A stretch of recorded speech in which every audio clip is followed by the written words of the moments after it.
14 তারিখ সময় যখন তোমাদের সামনে আসে, লাইলাতুন নিসফি মিন শাবান ফাকুমু লাইলাহা, রাত্র জাগরণ করো, রাতের বেলা ইবাদত করো, ওয়াসুমু নাহারাহা, আর পরের দিন রোজা রাখো। কেন রাখবা? ফা ইন্নাল্লাহা ইয়ানজিলু ফিহা লিগুরুবিশ শামসি ইলাস সামাঈদ দুনিয়া, আল্লাহ তাআলা এই দিন সূর্য অস্ত যাওয়ার সাথে সাথে দুনিয়ার আকাশে চলে আসে। দুনিয়ার আকাশে এসে তার বান্দীদের মাথার উপরে তার কুদরতি হাত বোলায়া দেয় আর ডাকতে থাকে, নাম ধরে ধরে ডাকি, আলা মিন মুস্তাগফিরিন ফাগফির লাহু। আল্লাহু আকবার বলেন। আছো কি কোনো ক্ষমা প্রার্থনাকারী জিন্দেগি বরবাদ করে ফেলেছো? মাপ চাও, আমি আল্লাহ তোমাকে মাফ করে দিব। আসসালামু আলাইকুম ওয়া রাহমাতুল্লাহি ওয়া বারাকাতুহু।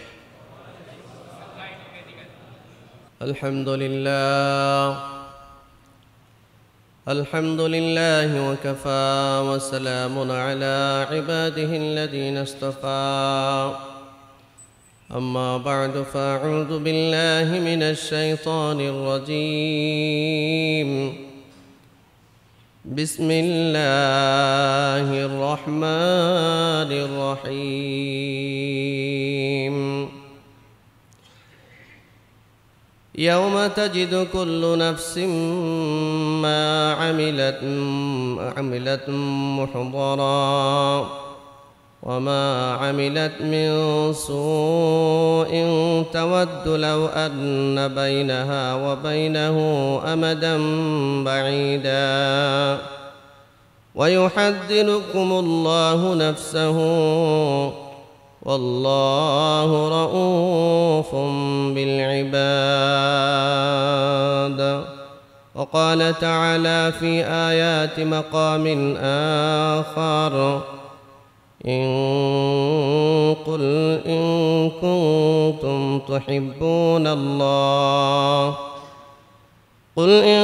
كنتم تحبون الله فاتبعوني يحببكم الله ويغفر لكم ذنوبكم والله غفور رحيم. صدق الله العظيم وصدق له رسوله النبي الكريم ونحن على ذلك لمن الشاهدين والشاكرين والحمد لله رب العالمين. عن علي رضي الله تعالى عنه قال: قال رسول الله صلى الله عليه وسلم: إذا كان ليلة النصف من شعبان فقوموا ليلها وصوموا نهارها، فإن الله ينزل فيها لغروب الشمس إلى السماء الدنيا فيقول: ألا من مستغفر فأغفر له، ألا من مسترزق فأرزقه، ألا من مبتلى فأعافيه، ألا كذا ألا كذا حتى يطلع الفجر، أو كما قال رسول الله صلى الله عليه وسلم.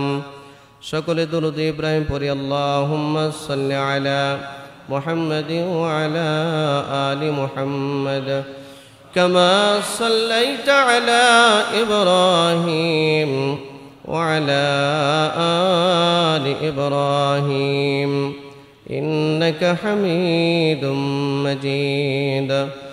اللهم بارك على محمد وعلى آل محمد كما باركت على إبراهيم وعلى آل إبراهيم إنك حميد مجيد.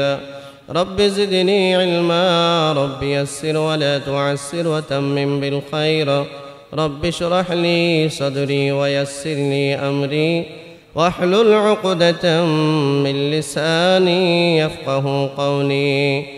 سبحانك لا علم لنا إلا ما علمتنا إنك أنت العليم الحكيم وسبحانك لا فهم لنا إلا ما فهمتنا إنك أنت الجواد الكريم الحمد لله বাইতুল আমান জামে মসজিদের মুহতারাম মুসল্লিয়ান কিরাম বিভিন্ন দূর দূরান্ত থেকে আগত সম্মানিত মুসল্লিয়ান মহান আল্লাহ সুবহানাহু ওয়া তাআলার দরবারে শানা ইলাহিতে অসংখ্য গণিত শুকর ও সুজুদ আদায় করছি যে রব্বুল আলামিন আমাদেরকে মেহেরবানি করে আজকের এই পবিত্র শাবান মাসের পবিত্র এই জুমায় আল্লাহ তাআলা তার ঘরে আমাদেরকে আগে আগে আসবার তৌফিক দিয়েছেন আমরা বলি আলহামদুলিল্লাহ 21 তারিখ দিবাগত রাত হচ্ছে পবিত্র শবে বরাত আসা মানে রমজান চলে আসা রমজান কাছাকাছি আলহামদুলিল্লাহ আল্লাহ পাক যেন আমাদেরকে নেক হায়াত বাড়িয়ে রমজান পর্যন্ত পৌঁছিয়ে দেন রমজানের সব কয়টা রোজা যেন আল্লাহ আমাদেরকে কেবলমাত্র আল্লাহ পাকের জন্য রাখবার তৌফিক দেন মুহতারাম হাজিরিন অনেক সময় নেক নিয়ত করলেও বান্দার নেক নিয়তটা আল্লাহর কাছে কবুল হয়ে যায় সেই অনুযায়ী আল্লাহ তারে সওয়াবও দিয়ে দেয় কাজ করবার আগেই এটা এই উম্মতের একটা বৈশিষ্ট্য আলহামদুলিল্লাহ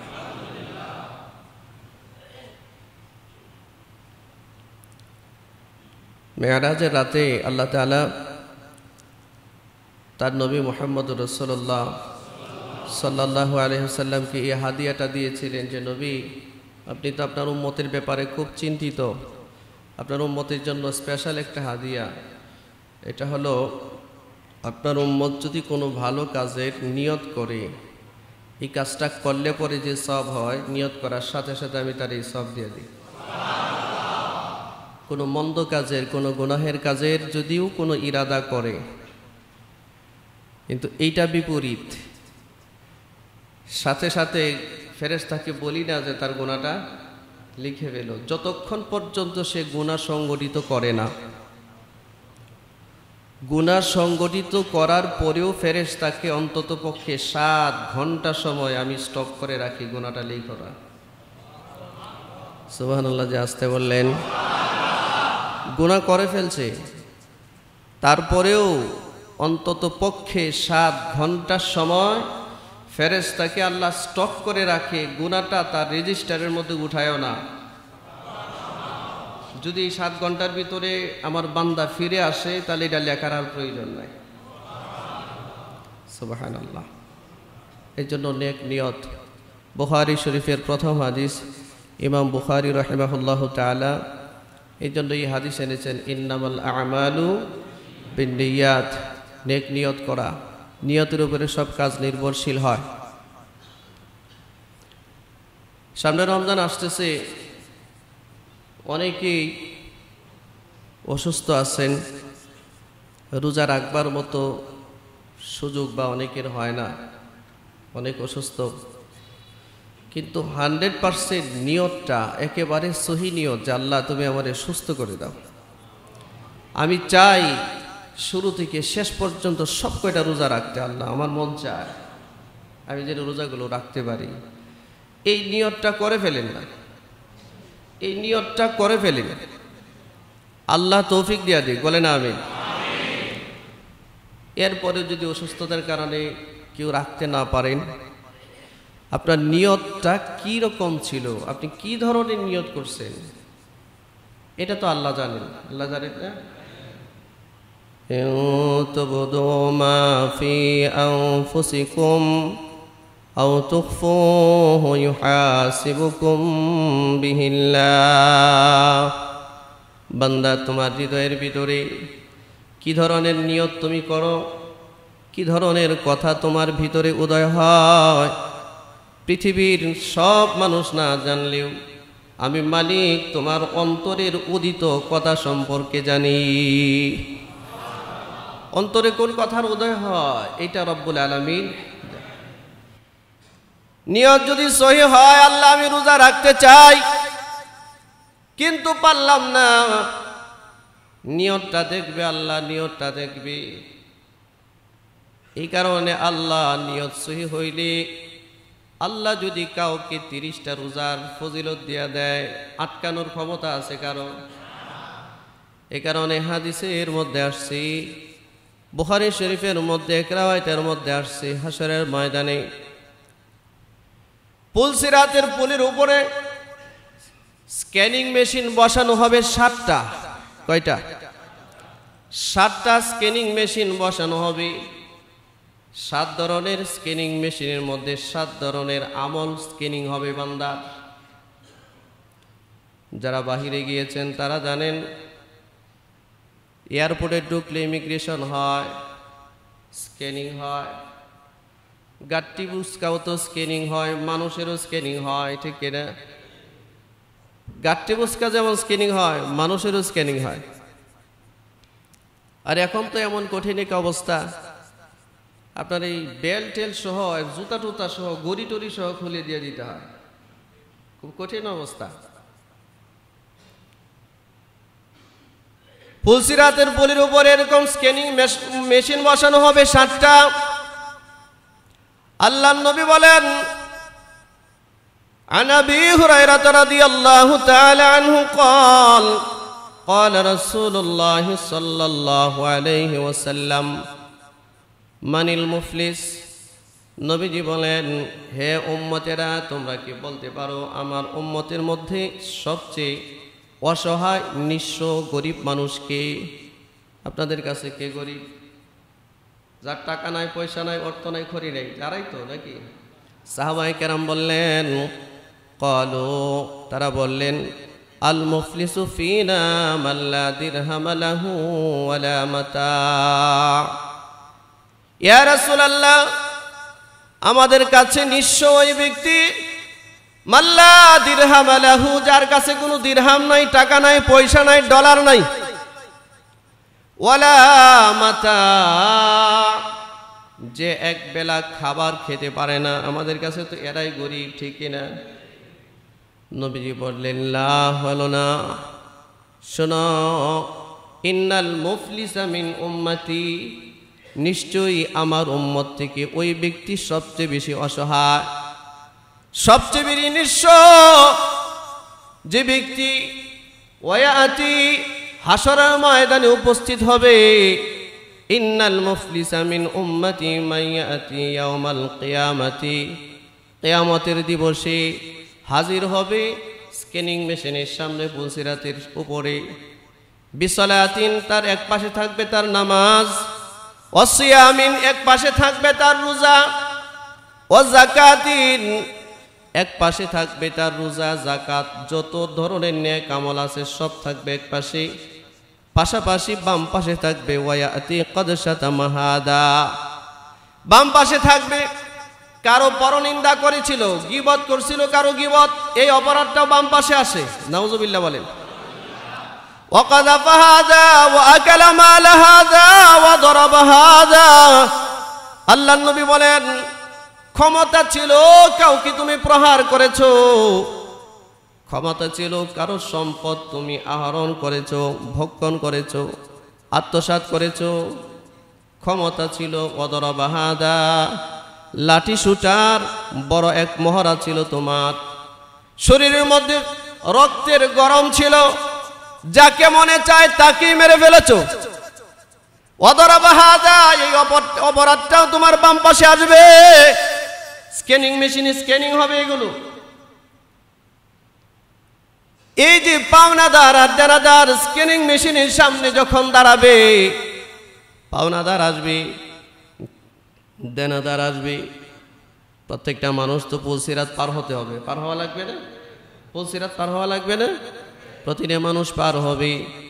লোকগুলো যখন স্ক্যানিং মেশিনের সামনে যাবে, ইমিগ্রেশনের সামনে যাবে, সেখানে গিয়ে দাঁড়ানোর পর পাওনাদারগুলো আসবে, কাউকে কিল মেরেছিলেন ওই লোকটাও আসবে, কাউকে লাঠি দ্বারা আঘাত করেছিলেন সেও আসবে, কারো গীবত করেছিলাম সেও আসবে, মাল অত্যাচার করা হয়েছিল সেও আসবে, আত্মসম্মান বোধ নষ্ট করা হয়েছিল সেও আসবে, সামনে এসে হাজির হবে। সে যখন এগুলো ক্রস করতে যাবে, পাওনাদার বলবে, মালিক এই ব্যক্তির কাছে এইটা পায়, ওইটা পায়, ওইটা পায়, সে আমার হক নষ্ট করেছিল, সে আমাকে হত্যা করেছিল, সে আমার বিরুদ্ধে গীবত করেছিল, ষড়যন্ত্র করেছিল, আমার শক্তি ছিল না, আমাকে মেরেছিল, প্রতিবাদটুকুন পর্যন্ত করতে পারি নাই। এমন সিচুয়েশন হয় না? প্রতিবাদটুকুন করার ক্ষমতা থাকে না। আল্লাহ তাআলা এই দেনাদারকে বলবেন, এই যে মানুষগুলোর হক তুমি নষ্ট করেছে, এগুলো আদায় করে দাও। এখন কি দিয়ে আদায় করবে? কিল যে একটা মারছিল, হাসরের মাঠে একটা কিলের বদলা আর একটা কিল দিলেই সমাধান হয়ে যাবে বিষয়টা, কিন্তু তা না। সমাধান হবে, একটা মানুষের জীবন দুইটা ভাগে বিভক্ত হয়, অন্ততপক্ষে জীবনের অর্ধেকটা সময় বর্তমান সময়ে চলে যায়। হাল জামানার মুসলমানদের হালত হলো অর্ধেকটা জিন্দেগির সময় চলে যায় খামখেয়ালিপনায়, গুনার কাজে, ঠিক না? গুনার কাজে চলে যায়। শরীরে শক্তি আছে, রক্ত গরম, পাপের ভিতরে ডুবে আছে। আস্তে আস্তে যখন শক্তি শেষ হয়, নিঃশেষ হয়, এবার হাজী সাহেব হজ করতে যায়, হাজী হয়, গাজী হয়, কিছু কিছু নেক আমল করে বেড়ায়। তাহলে দেখা যায় তার জীবনটাকে দুইটা ভাগ করলে, এক ভাগ পাপের চিত্র দ্বারা অঙ্কিত, আর এক ভাগের মধ্যে কিছু সওয়াব পাওয়া যায়। কথাটি কিনে এই যে সওয়াব আর নেকি বদল হয়ে যাবে, পাওনাদারকে সওয়াবগুলো দিয়ে দেওয়া হবে। আল্লাহ নবী বলেন, ফাইন ফানিয়াত ক্বাবলা আন ইউকদিয়া উখিদা মিন খাতায়াহুম। এরকম ভাবে পাওনাদারকে পাওনা দিতে দিতে তার সওয়াবের ভান্ডার শেষ হয়ে যাবে, এখন আর দেওয়ার মতো কিছু নেই। তথাপিও বহুত পাওনাদার বাকি আছে। কি হবে? এগুলোর সমাধান কি হবে? আল্লাহর নবী বলেন, পাওনাদারদের যে কিছু গুনাহ আছে, উখিদা মিন খাতায়াহুম, ওই গুনাহগুলো তার কাঁধের মধ্যে উঠায়া দেওয়া হবে। ফাতুরিহাত আলাইহি সুম্মা তুরিহা ফিন্নার। ফেরেশতা একটা লাথি মারবে পুলসিরাতের পুলের ওপর থেকে, লাথি দিয়ে পুলসিরাতের পুলের নিচে জাহান্নামের আগুনে তাকে ফেলে দেওয়া হবে। জাহান্নামের আগুনে পড়ে যাবে, নাউজুবিল্লাহ বলেন। বহুত পাওনাদার আঁকড়ায়া ধরবে, রাস্তা থাকবে না। কিন্তু এক হাদিসের মধ্যে আসছে, এভাবে দিতে দিতে দিতে দিতে বান্দার যা আছে সব শেষ। ফেরেশতা আসবে, ফাতুরিহাত আলাইহি, তাকে জাহান্নামে ফেলে দেওয়ার জন্য ফেরেশতা যখন পাকড়াও করবে, আল্লাহ তাআলা ফেরেশতাকে বলবেন, ফেরেশতা একটু দাঁড়া, বান্দার সওয়াব তো শেষ, কিন্তু তার অজানা একটা সওয়াব আছে যা পৃথিবীর কোনো মানুষ জানে না। আমি মালিকের কাছে গচ্ছিত আছি, আমার কাছে আছে। কি সেটা? সে বলল, কোনো সওয়াব না, হাজার মানুষের হক নষ্ট করেছে, গুনাহ দ্বারা তার জিন্দেগি কলঙ্কিত হয়ে আছে, কিন্তু তার জিন্দেগির ভিতরে এমন একটা নেক আমল আছে, যখন বুঝতে পেরেছে, বোঝার পর থেকে নেয়া কোনো মানুষের অকল্যাণ কখনোই সে চিন্তা করে নাই, কল্যাণ করতে পারে নাই, কিন্তু ক্ষতি করার চেষ্টা কখনো করে নাই। এই নিয়তটাও কখনো করে নাই যে একটা মানুষের ক্ষতি করা লাগবে, এটুকুন কারণে আমার বান্দা আমি মাফ করে দিলাম, জাহান্নামে পালাইস না। সুবহানাল্লাহ। ক্ষতি করে নাই, ক্ষতি করার চেষ্টাও করে নাই। এ কারণে রব্বুল আলামিন এতটুকু নিয়তের কারণে তার বান্দারে হাসরের ময়দানে মাফ করে দিবি। পাওনাদার যারা আছে, আল্লাহ পাকের পক্ষ থেকে বান্দাগুলোকে তার পাওনাগুলো আল্লাহ পরিশোধ করে দিয়া দিবি। ক্ষতি করার চিন্তা নাই, এটা তো একটা নিয়ত। কি বলেন? আর আমাদের তো মাথায় সবসময় মানে কি বলে, এই চিন্তায় বিভোর, কার ক্ষতি কিভাবে করা যাবে, ঠিক কিনা? কার বদনাম কিভাবে করা যাবে, কার গীবত কিভাবে করা যাবে, কার সুন্দর একটা রাস্তায় চলতেছে, এই রাস্তায় কিভাবে তারে ডিস্টার্ব করা যাবে। এই হচ্ছে আমাদের হাল জামানার মুসলমানদের অবস্থা, ঠিক কি না? অপরের কল্যাণ কামনা করা এটাও মুক্তির জন্য একটা কারণ। সুবহানাল্লাহ বললে এটা মুক্তির জন্য একটা কারণ। মুহতারাম মুহাজিরিন, এই জন্য সামনে রমজান আসতেছে, রমজানের নিয়ত করা, রোজাটার নিয়ত করা, আল্লাহ আমি যদি অসুস্থ কিন্তু সুস্থ তুমি করে দিতে পারো, পারেন আল্লাহ সুস্থ করে দিতে? সুস্থ করে দাও, আমি যেন সব কয়টা রোজা রাখতে পারি। এই নিয়তটা করে ফেললে রোজা রাখার সওয়াব আল্লাহ আপনাকে দিয়ে দিবে। যদি না রাখতে পারেন তাও দিবে। সত্যিকারই যদি আপনি অসুস্থ হয়ে থাকেন, সত্যিকারই যদি অসুস্থ হয়ে থাকেন, সওয়াব দিবে। শরীয়তের মাসালা, রোজা রাখতে না পারলে ফিদিয়া দিতে হবে। কি দিতে হবে? অসুস্থ হইলে, মারাত্মক অসুস্থ হলে কি দিতে হবে? ফিদিয়া দেওয়া লাগবে। রোজাগুলো রাখার নিয়ত করতে পারি তো ইনশাআল্লাহ? সবাই করবো ইনশাআল্লাহ? মনে মনে খালিস ভাবে, না খালি ঠুটটা দিয়া, হ্যাঁ না অন্তর দিয়া? অন্তর দিয়া নিয়ত ইনশাআল্লাহ। আল্লাহ পাক যেন একেবারে শতভাগ আমারে সুস্থ করে দেন। আচ্ছা দেখেন, আপনি যে রোজা রাখেন না, তো আপনি কি বেশি মোটা হয়ে গেছেন? 1000 কোটি টাকার মালিক হয়ে গেছেন? এরকম তো কিছু না।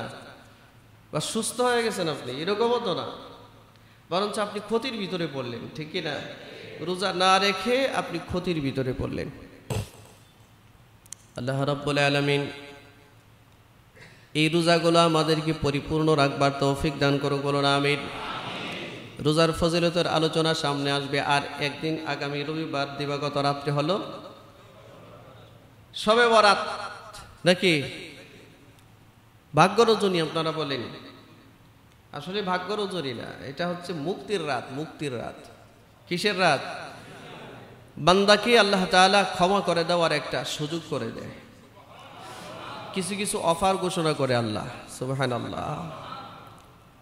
এই জন্য হযরতে আলী রাদিয়াল্লাহু তাআলা আনহু থেকে হাদিস বর্ণিত, হযরতে আলী রাদিয়াল্লাহু তাআলা আনহু বলেন, ইযা কানা লাইলাতুন নিসফি মিন শাবান, আল্লাহ রাসূল বলেছেন, যখন তোমাদের সামনে নিসফে শাবান আসে, অর্থাৎ শাবানের অর্ধেক সময় হাজির হয়ে যায়, 14 তারিখ সময় যখন তোমাদের সামনে আসে,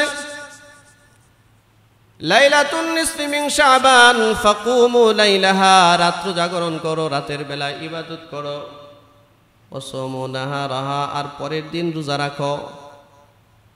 কেন রাখবা?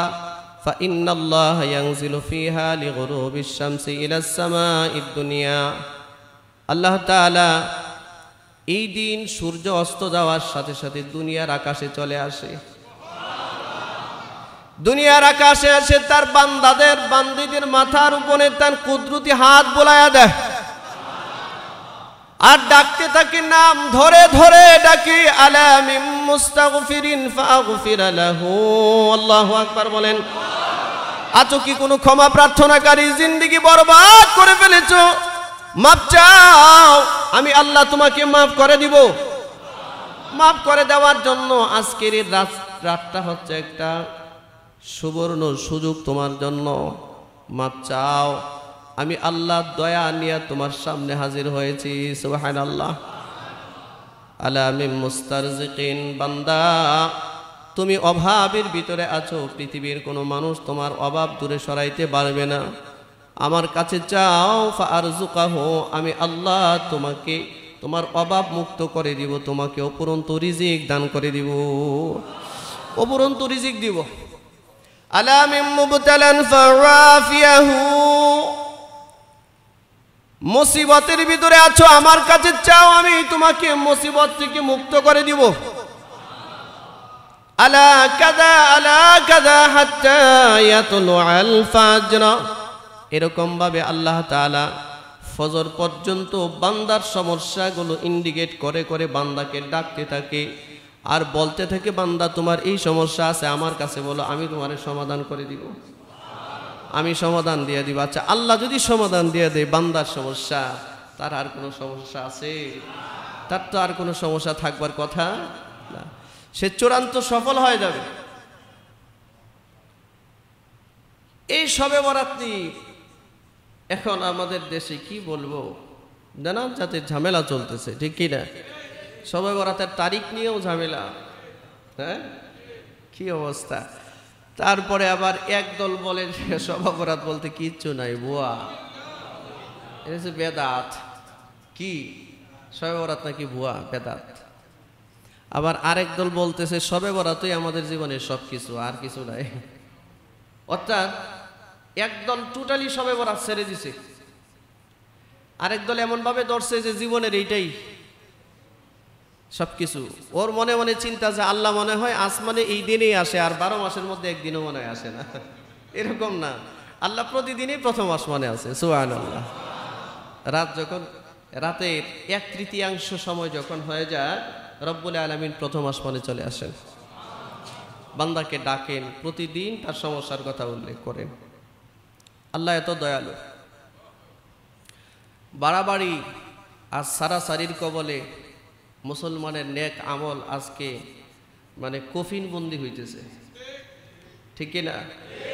একদল খুব বাড়াবাড়ি করতেছে শবে বরাত নিয়ে, আর একদল খুব সারাসারি করতেছে। ইসলাম কোনোটাই অ্যাকসেপ্ট করে না, বাড়াবাড়িও চায় না, সারাসারিও চায় না। ইসলাম মধ্যপন্থার একটা ধর্ম, ইসলাম মধ্যপন্থার একটা ধর্ম। এই দিন যে আমলগুলো আছে এগুলো করেন, আপনি নিষেধ করবেন কেন? মানুষ তো এমনিই নামাজ পড়ে না, কি বলেন? হতেও তো পারে যে এই দিন রাতে তার দিলটা একটু ঘুরান মারছে, পরিবর্তন হয়ে যাবে, আর নামাজ ছাড়বে না সে, ঠিক কিনা? ধরে ফেলবে নামাজ, আর ছাড়বে না। এ নিয়ে কামালের পথগুলো বন্ধ করবেন না, অযথা অনর্থক সমালোচনা করবেন না, আবার বাড়াবাড়ি করবেন না। এই শবে বরাতের রাত্রে আমরা অনেক বাড়াবাড়ি করি। বাড়াবাড়ি কেমন? যে সম্মিলিতভাবে কবরস্থানে গিয়া দোয়া করতেই হবে, এটা একটা বাড়াবাড়ি। হালুয়া রুটি বানাইতেই হবে, খাইতেই হবে হালুয়া রুটি, কি বলেন? একটা বাড়াবাড়ি। অনেকে মনে করে যে হালুয়া রুটি না খাইলে এটা শবে বরাত উদযাপনই হলো না। এটা কি পয়লা বৈশাখ পাইছেন আপনি? এটা শবে বরাত, ঠিক কিনা? হালুয়া রুটির সাথে শবে বরাতের কোনো সম্পর্ক নাই, এটা মাথায় রাখতে হবে। আতশবাজি, ফটকা ফুটানো, বাচ্চারা এগুলো করে, আমরা নিষেধও করি না, এগুলোর সাথে শবে বরাতের কোনো সম্পর্ক নাই। এটা ইবাদতের রাত, ইবাদত করেন। আল্লাহ রসুল বলেছেন ইবাদত কি? ইবাদত রাতের বেলা দাঁড়িয়ে দাঁড়িয়ে ইবাদত করা, কোরআন তেলাওয়াত করা, নফল নামাজ পড়া, সালাতুত তাসবিহ পড়া, সালাতুল হাজত পড়া, সালাতুত তওবা পড়া, এই নামাজগুলো পড়বেন, জিকির করবেন, কোরআন তেলাওয়াত করবেন, দোয়া করবেন, আল্লাহর কাছে দোয়া করবেন। উম্মাহাতুল মুমিনিন হযরত আয়েশা রাদিয়াল্লাহু তাআলা আনহা বলেন, বিশ্বনবী আমার ঘরে আসলেন, আমার ঘরে এসে জামাগুলো খুললেন, খুলে বিছানায় উঠলেন, শুইবেন এমত অবস্থায় আবারও উঠে গেলেন বিছানা থেকে, জামাগুলো আবারও গায়ে দিলেন, গায়ে দিয়ে আমার ঘর থেকে বের হয়ে গেছেন। আমি মনে করেছি জরুরি কোনো কাজে মনে হয় কোথাও গিয়েছেন, অপেক্ষা করি, কিন্তু অনেক সময় হয়ে গেছে নবীজি ফিরে আসেন না। আমার ভিতরে একটা চিন্তা আসলো, মনে হয় আজকে আমাকে বাদ দিয়ে মনে হয় অন্য কারো ঘর, অন্য কোনো বিবির ঘরে নবীজি চলে গিয়েছেন। খোঁজ নেওয়ার জন্যে আমি প্রত্যেকজন বিবির ঘরের দরজার সামনে নক করলাম, কিন্তু কোথাও নবীকে খুঁজে পেলাম না। পরিশেষে ঘুরতে ঘুরতে যাইতে যাইতে গিয়া দেখি জান্নাতুল বাকির মধ্যে নবীজি খোলা আসমানের নিচে দাঁড়িয়ে চিৎকার করে বলতেছে, আল্লাহ, এই গোরস্থানে যারা শুয়ে আছে সবাইরে মাফ করে দাও, যত মুমিন মুমিনাত কবরে আছে সবাইকে মাফ করে দাও। দোয়া করতেছেন, আমি পিছনে দাঁড়িয়ে আছি। দোয়া শেষ হওয়ার পর আল্লাহর নবী আমাকে বলতেছেন, আয়েশা, তুমি কি মনে করো আল্লাহ এবং তার নবী তোমার সাথে অন্যায় কোনো আচরণ করবে? আজকে তো তোমার ঘরে থাকবার কথা, মনে মনে ভেবেছো অন্য কারো ঘরে মনে হয় চলে গিয়েছে। হযরত আয়েশা বললেন, জি হুজুর, আমি তো মনে মনে এইটাই ভাবতেছিলাম, কিন্তু আমাদের দেশের মেয়েরা হইলে বলতো না না কি বলেন আপনি, এরকম ভাবি নাই। স্বামীর সাথে ভাবে একটা, বলে আর একটা। এরকম কিছু বাটপার সাইজের মহিলা আছে না, সত্যটা বলে না না, কিন্তু হযরত আয়েশা সিদ্দিকার ভিতরে দিলের মধ্যে কোনো দাগ নাই তো, যেটা ভাবছে সেটাই বলছে। সুবহানাল্লাহ, হুজুর ঠিক, আমি তো এটাই ভাবছিলাম আমার রাইখা মনে অন্য কোথাও গেছেন আজকে, এটাই ভাবছিলাম। নবীজি বললেন না, আল্লাহ এবং তার রাসূল তোমার সাথে অন্যায় করতে পারে না। আয়েশা তুমি জানো না আজকের এই রাতটা কেমন একটা রাত। আয়েশা রে, আমি যখন তোমার ঘরে শুইতেছিলাম, ফেরেশতা আমাকে বলতেছিল নবী আজকের রাতটা তো ঘুমানো রাত নয়, একটু উঠে যান, রব্বুল আলামিন কাছাকাছি চলে আসছে, একটু ইবাদতের মধ্যে শামিল হন, আল্লাহ আজকে বিগাইরি হিসাব তার বান্দারে মাফ করবি। এই জন্য গুরুস্থানে আসছি, মাফের সবচেয়ে বেশি দরকার কবরে যারা আছে, আল্লাহ যেন তাদেরকে মাফ করে দেয়, ঠিক কি না? এই জন্য দোয়া, এটা একটা ইবাদত। সবাই বরাতে রাত্রে আপনি কবর জিয়ারত করবেন, সম্মিলিতভাবে যাইতে হবে তা না, আপনি একা একা আপনার বাবা মার কবরের কাছে গেলেন, দুই একজন সাথে নিয়ে গেলেন, এইরকম সবাই মিলে না, মনে থাকবেই ঠিক। হালুয়া রুটির বাজার বসাবেন না, মা বোনদেরকে একটু বলবেন বিষয়টা বুঝায়া, এই দিন তো ইবাদত করবার রাত, এই দিন হালুয়া রুটি নিয়ে টানাটানির রাত না তো। এটা হালুয়া রুটি খাইতে কে মানা করছে? আপনি আজকে বানান না হালুয়া রুটি, আজকে খান, সারা বছর খান, সমস্যা কি?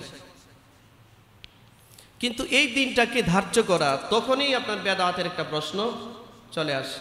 এই জন্য বাড়াবাড়ি সারাসারি এগুলো আমরা ইবাদত নিয়ে করব না কখনো, ইনশাআল্লাহ। ইনশাআল্লাহ আল্লাহ তো ক্ষমার জন্য রাত রাখছেন, ক্ষমার জন্য বিশেষ অফার, আল্লাহ তাআলা বান্দাকে মাফ করবেন। শুরুতেই হাদিসের মধ্যে আসছে আলা মিন মুস্তাগফিরিন, আল্লাহ ডাক দেয়া বলে বান্দা তোমার কি ক্ষমার দরকার? মাফ চাও, আমার কাছে মাফ চাও, আমি আজকে বিশেষ দয়া নিয়ে আসছি, আমি তোমারে মাফ করে দিব। সহজ সহজ সহজ, আজকে সহজভাবে আসছি, সহজভাবে মাফ করে দিব। সুবহানাল্লাহ। হাসরের মাঠে আল্লাহ পাক যার হিসাব কঠিন করবে, এর মুক্তির আর কোনো উপায় থাকবে না। হাসরের ময়দানে কিছু কিছু মানুষের হিসাব আল্লাহ খুব কঠিনভাবে নেবেন, আবার কিছু কিছু মানুষের হিসাব খুব সহজভাবে নেবেন। হাদিসের মধ্যে আসছে আল্লাহর নবী বলেন, নবীজি তো এরকম ইবাদত করতেন, এমন ইবাদত করতেন, সিজদার মধ্যে পড়ে আছে, ঘন্টার পর ঘন্টার সময় চলে যেত, রসুল মাথা উপরে উঠাইতো না, চেহারা লাল হয়ে যেত, রক্ত জমাট হয়ে যেত, নামাজে দাঁড়িয়ে আছেন, পাগুলো ফুলে যেত, মাঝে মধ্যে সিজদায় গেলে নাড়াচাড়া নাই, লোকজন মনে করত নবী মনে হয় দুনিয়াতে। একদিন এরকম সিজদায় পড়ে আছেন, উম্মাহাতুল মুমিনিন হযরত আয়েশা রাদিয়াল্লাহু তাআলা আনহা চিন্তিত হয়ে গেলেন, এত দীর্ঘ সময় নবীজি সিজদায় আছে কি না, দুনিয়া ছেড়ে চলে গেছে, বোঝার জন্য রসুলের পা মুবারকের একটা ছোট্ট আঙ্গুলের মধ্যে ধরে একটু চিমটি কাটলেন, নবীজি নাড়া দিয়া বুঝাইলেন, আয়েশা এখনো মরি নাই, জিন্দেগিতে জীবিত আছি। হযরত আয়েশা ছোট মানুষ তো কাঁদতেছিলেন। বিশ্বনবী সালাম ফিরাবার পর আয়েশার সামনে বসলেন, আয়েশা কাঁদো কেন? হযরত আয়েশা বলেন, নবী হে, মনে মনে ভেবেছি, ভয় লেগেছিল, এত দীর্ঘ সময় সিজদা আপনি করেছেন, আপনি মনে হয় দুনিয়া ছেড়ে চলে গেছেন। নবী আপনি এত লম্বা দীর্ঘ সিজদা কেন করেন? আল্লাহ না আপনার মা তাকাদ্দামা মিন যামবিকা ওয়া মা তাআখার, সামনের পিছনের আপনার তো কোনো গুনাহ নাই, ছোট ছোট কোনো অপরাধও যদি হয়ে থাকে, ভুলগুলো আল্লাহ আপনাকে মাফ করে দিয়েছেন। তারপরেও কেন কাঁদো আয়েশা? তারপরেও কেন কাঁদো? আয়েশা বলেন, ইয়া রাসূলুল্লাহ তারপরেও কেন কাঁদেন? আল্লাহর নবী বলেন, আয়েশা রে, যেই মালিক আমাকে রাহমাতাল লিল আলামিন হিসেবে পৃথিবীতে পাঠিয়েছেন, যেই মালিক আমাকে আখিরি এবং চূড়ান্ত পয়গম্বর বানিয়েছেন, আমি কি এই মালিকের শুকরিয়া আদায় করব না? আয়েশা জাননি আমার ভিতরে ভয় লাগছে, হাসরের মাঠে আল্লাহ বান্দার কাছ থেকে হিসাব নিবি না আয়েশা, হিসাব নিবি। এমন এমন কিছু বান্দাকে ডাকবে, হিসাবের জন্য ডাকবে। ও করলো আতিহি ফারদা। আপনার কোরআনে হাকিমের ভিতরে আয়াত এরকম আসছে, এটার অর্থটা এরকম যে প্রত্যেকটা মানুষকে আলাদা আলাদা ভাবে আহ্বান করা হবে, ডাকা হবে, ঐক্যবদ্ধ ভাবে না। এক একজনকে আলাদা আলাদা করে ডাকবে, আয়া হিসাব দেওয়া লাগবে। আয়েশা রে, এই যে ফারদা শব্দ দিয়া পৃথক পৃথক ভাবে আল্লাহ যদি বান্দারে ডাকে আর জিজ্ঞাসা করে জিন্দেগিতে কি পরিমাণ গুনাহ করেছো, এর হিসাবটা কঠিন হয়ে যাবে আয়েশা। আর যার হিসাব এমন ভাবে আল্লাহ নেবে, তার মুক্তির আর কোনো রাস্তা খোলা থাকবে না। আয়েশা দোয়া করো, আল্লাহুম্মা হাসিবিনি হিসাবান ইয়াসীরা। এই দোয়াটা শিখবেন, এই দোয়াটা শিখবেন। আল্লাহুম্মা পড়েন আমার সাথে, আল্লাহুম্মা হাসিবিনি হিসাবান ইয়াসীরা। এই অর্থ হচ্ছে আল্লাহ আমার হিসাবটা তুমি সহজ করে দিও। আল্লাহ যদি হিসাব কারো সহজ না করে তাহলে তার গত্যন্তর নয়, জাহান্নাম ছাড়া তার কোনো গতি নাই। এরে আয়েশা, এই জন্য আমি দোয়া করি, আল্লাহ হাসরের মাঠে আমি মুহাম্মাদের হিসাবটা সহজ করে দিও। আপনারা বলেন, যে নবী তৈরি না করলে আল্লাহ আসমান জমিন বানাতেন না, যেই নবীর সামনের পিছনের ছোটখাটো ভুলগুলো আল্লাহ মাফ করে দিয়েছে, এই নবী হিসাবের চিন্তায় ভয় দোয়া করে, মালিক হাসরের মাঠে তুমি আমার হিসাবটা সহজ করে দিও। আল্লাহ তুমি আমাকে জিন্দেগির পরতে পরতে জিজ্ঞাসা করো না আমি মুহাম্মদ কি করেছি। আপনারা বলেন, একটা মানুষকে যদি আল্লাহ জিজ্ঞাসা করে তার এ টু জেড গোটা জিন্দেগির ব্যাপারে, বান্দা 16 বছর বয়সে তুমি কি করেছো, 32 বছর বয়সে কি করেছো, 50 বছর বয়সে কি করেছো, মৃত্যুর আগে তোমার আমলনামাটা কেমন ছিল, এমন যদি বারবার জিজ্ঞাসা করে, বান্দার কি এমন ক্ষমতা আছে মালিকের সামনে জবাব দিবে? আছে ক্ষমতা? আপনাদের এই ক্ষমতা আছে? রাসূল বলতেছেন, আয়েশা আমার এই ক্ষমতা নাই যে আল্লাহর সামনে আমার জিন্দেগির পুঙ্খানুপুঙ্খ হিসাব আমি দিতে পারবো, এটা আমার দ্বারা সম্ভব না। লা ইয়াতাকাল্লামুনা ইল্লা মান আযিনা লাহুর রহমান ওয়া ক্বালা সাওয়াবা। আল্লাহ পাকের অনুমতি ছাড়া ওই দিন কথা কেউ বলতে পারবে না। সেদিন যে কথা বলবে প্রথম, তিনি হচ্ছেন মুহাম্মদুর রাসূলুল্লাহ সাল্লাল্লাহু আলাইহি ওয়াসাল্লাম। নবী বলেন, আয়েশা জানোনি, ওই হাসরের মাঠে সব মানুষ উলঙ্গ হিসেবে দাঁড়ায় যাবে। আয়েশা, কবর ফেটে মানুষ উঠবে। ওয়াইদাল কুবুর বু'সিরাত, কবর থেকে উঠে দাঁড়াবে, আল্লাহর আরশের সামনে যাবে, সব মানুষ উলঙ্গ। উম্মাহাতুল মুমিনিন বললেন, নবী হে, আমরাও কি উলঙ্গ থাকবো? হ্যাঁ, সবাই উলঙ্গ।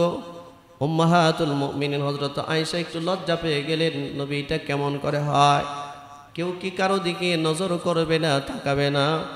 নবীজি হাসরের মাঠের ভয়াবহতা বর্ণনা করে বলেন, আয়েশা রে, হাসরের মাঠে মানুষ মানুষের দিকে তাকাবে তো দূরের কথা, এই যে একটা নজর দিবে আল্লাহ তাআলার আরশের দিকে তাকাবে। কেউ কেউ বলেছেন, কোন কোন হাদিসে আসছে তার নজর থাকবে নিচের দিকে, আর আল্লাহর ভয়ে তার কলিজায় থাকবে না, গলার কাছে চলে আসবে। এখানে আসবে, এমন একটা পরিবেশ কায়েম করা হবে, কাহারিয়াতের রূপ নিয়ে আল্লাহ পাক বান্দার সামনে দাঁড়াবে।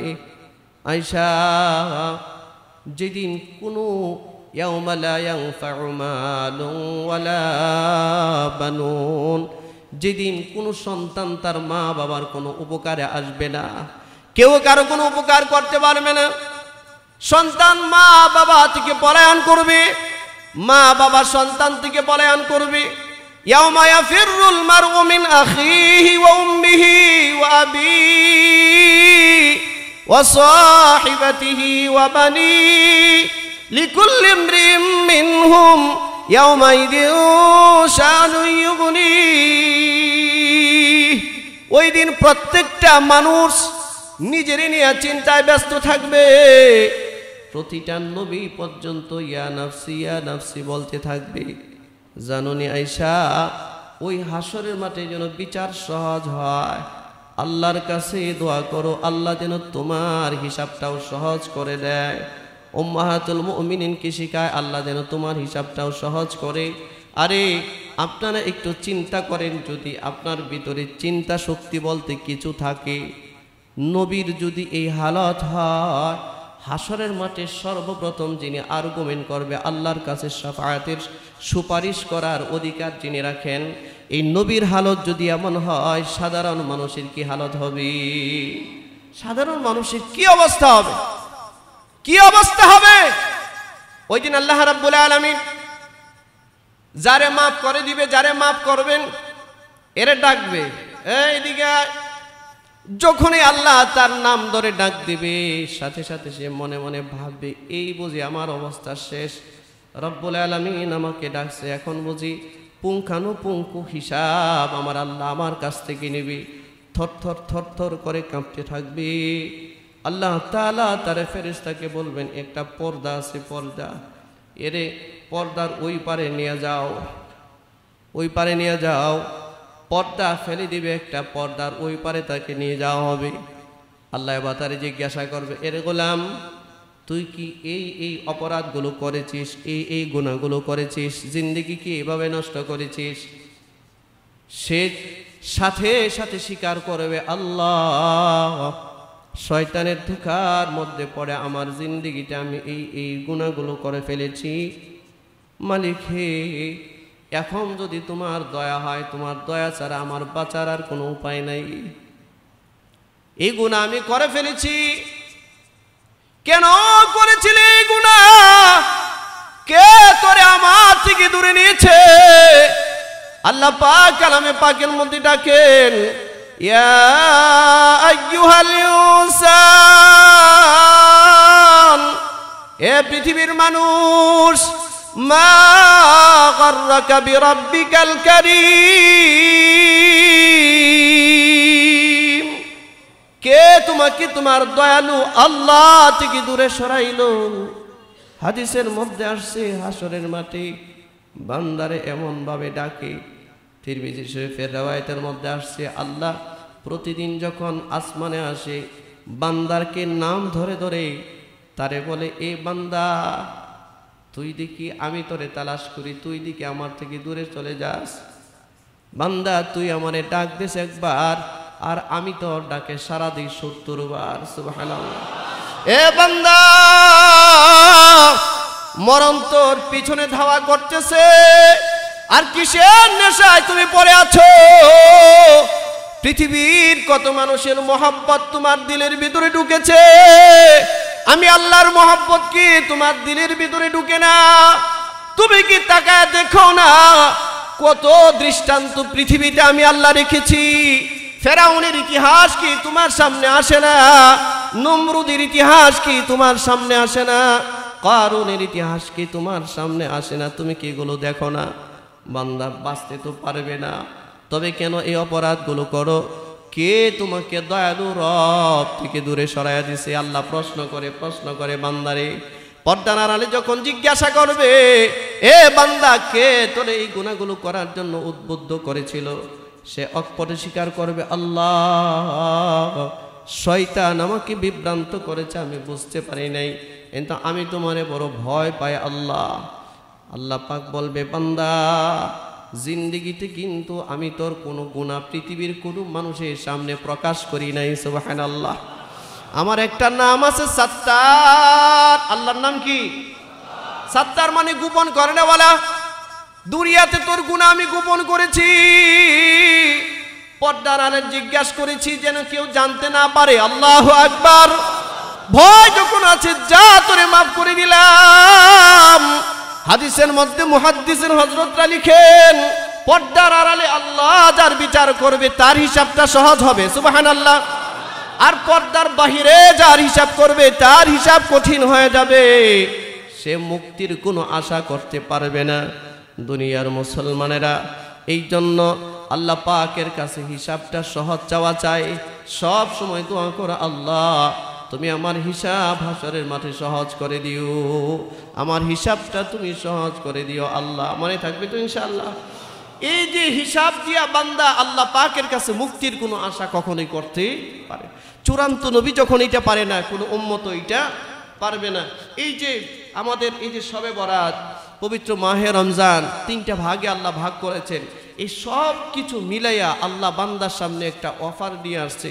বান্দা যেন এই অফারগুলোর মাধ্যমে আমার কাছে চায়া ও যেন মাপ পায়ে যাইতে পারে, এর জন্য পার পায়ে যাইতে পারে, তারে যেন জাহান্নামে না নেওয়া লাগে। সুবহানাল্লাহ, সুবহানাল্লাহ। আমরা আল্লাহ পাকের এই দয়াগুলো ইনশাআল্লাহ পরিপূর্ণভাবে হাসিল করার চেষ্টা করবো ইনশাআল্লাহ।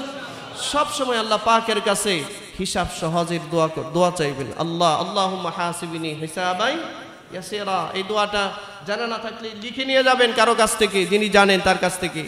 অন্ততপক্ষে বাংলায় বলবেন, আল্লাহ তুমি হাসরের মাঠে আমার হিসাবটা সহজ করে দিও, দুনিয়ার গুনাহ থেকে ফিরে আসেন। রব্বুল আলামিন বলেন, বান্দা আমি তো তোরে, তোর মা বাবা আদম আর হাওয়া যখন দোয়া করতো তখন তুই কইছিলি, এখন তুই আমি তোরে তালাশ করি আর তুই আমারে রাখিয়া পলাস? হ্যাঁ, না পলাইস না, তুই একবার ডাকলে আমি 70 বার সাড়া দেই। তো এইরকম দয়ালু রব থেকে তুই কই যাস? কে তোরে বিভ্রান্ত করলো? আল্লাহ ডাকে বান্দারে, সে দয়ালু রবের দিকে ফিরে আসি। আল্লাহ আমাদেরকে তৌফিক দান করে, বলুন আমিন। ওয়া আখিরু দাওয়ানা আলহামদুলিল্লাহি রাব্বিল আলামিন।